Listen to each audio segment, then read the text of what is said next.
Magandang umaga sa inyo mga klase. Ang ikukwento ko ngayon ay tungkol sa daga at sa leon.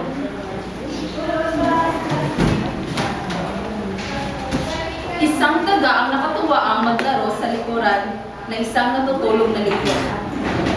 Sa kanyang inaakyat ang likuran ng leon at pagdating sa itaas ay nagpapadaos-daos ito pababa. Sa katuwaan ay di napansin ng daga na bisina pala ang leon. Dinakma ng leon ang buntot ng daga na waring bagang balak kakainin ito at isubo. Natakot at nagmamakaawa ang daga.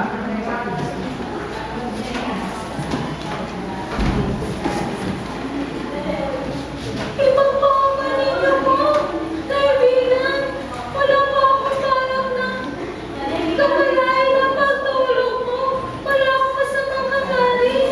Nakatuwaan ko lamang na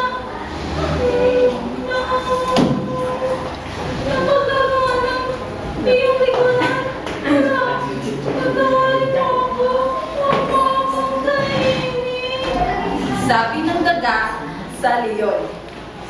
Nabakas ng leon sa mukha ng daga ang tunay na nagmamakaawa. Sige, sa susunod, wag mo nang gambalain ang aking pagtulog. Papakawala na kita. Sabi ng leon sa daga. Maraming salamat sa iyo, kaibigan. Balang araw. Susundan ko rin ang iyong kabutihan. Sabi ng daga sa leon. Lumipas ang maraming araw at minsan sa pamamasyal ng leon ng daga sa kagubatan ay kanyang napansin na may lambat na nakatali sa puno. Napusisig ang daga at kanyang nakita na ang leon pala ay nahuli sa lambat na ginawang pitag na nangangasok sa kagubatan. Dali-daling inakyat ng daga ang lubid at ninatngat ang lambat na nakatali sa puno. Mabilis naman bumagsak ang lambat at kasama doon sa loob ang leon.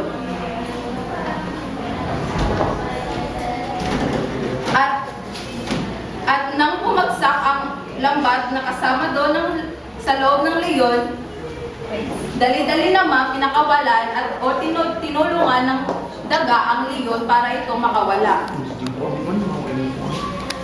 Sabi ng daga, Mabuti na lamang, kaibigan. Nakita kita.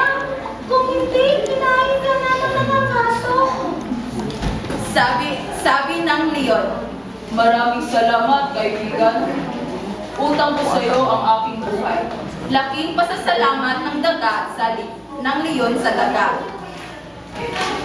Yun lamang po ang aking kwento. Maraming salamat.